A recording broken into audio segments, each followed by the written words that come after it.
My name is Tim Stonesifer. I work at Colby College in central Maine. I work in the IT department. So I'm in the academic technologies group. So what we do is work with faculty and students on teaching and research to try to help them bridge what they're teaching and learning about with technology.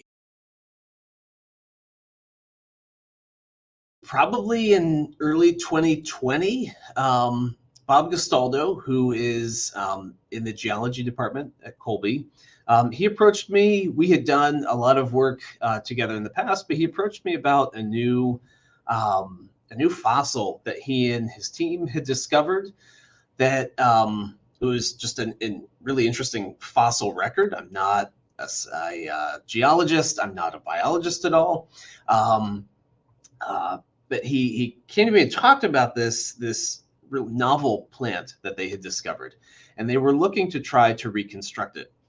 He initially talked to me about trying to do a 3D print of this, but a 3D print still needs to have a model of it. And so the more we talked about it, the more we realized, so early descriptions of this were that it kind of reminded them of a toilet brush almost, just with these long branches, long leaves sticking out. And it doesn't lend itself well to a 3D print at all, just with how it's constructed. But the more we talked about it, the more it made sense to have some kind of a 3D representation of this.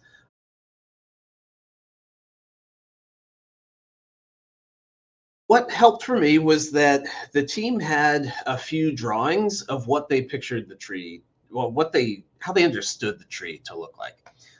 So the height of it, how long the branches extended, and then also what the pattern of the leaves coming off of the trunk looked like.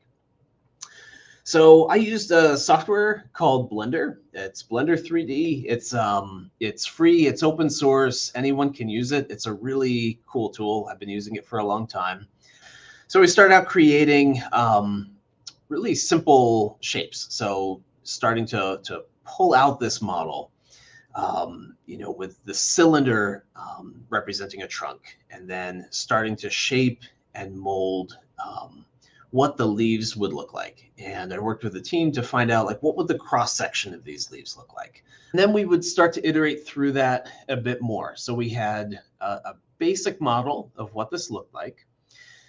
And then the team said, we actually need secondary leaves coming off of this. So, we have a branch or a leaf coming up this way, then there are extra things coming off of it. So I modeled those in and built that in. Added color, things like that. So it was a neat way to kind of bridge technical understanding of what this new tree specimen would look like, or what we have in the fossil record, and then also starting to incorporate a little bit of artistic ways that it could have looked.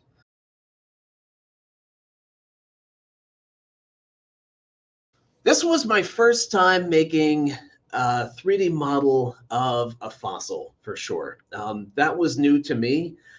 I used to work at a TV station. I did a lot with 3D modeling for motion graphics for TV, a little bit of character animation.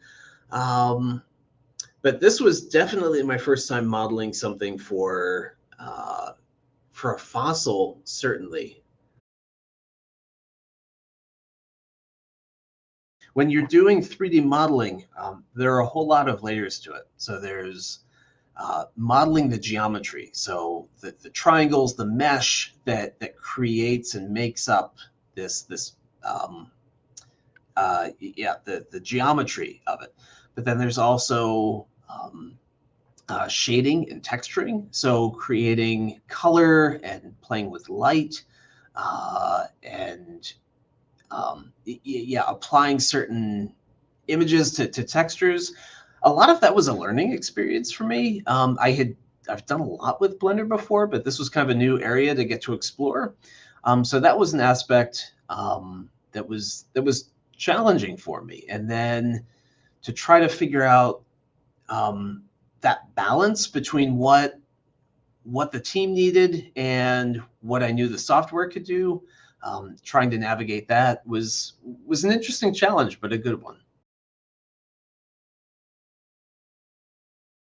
Like I think some other people in IT, I took an interesting route to get here. So I'm actually I majored in video production in college.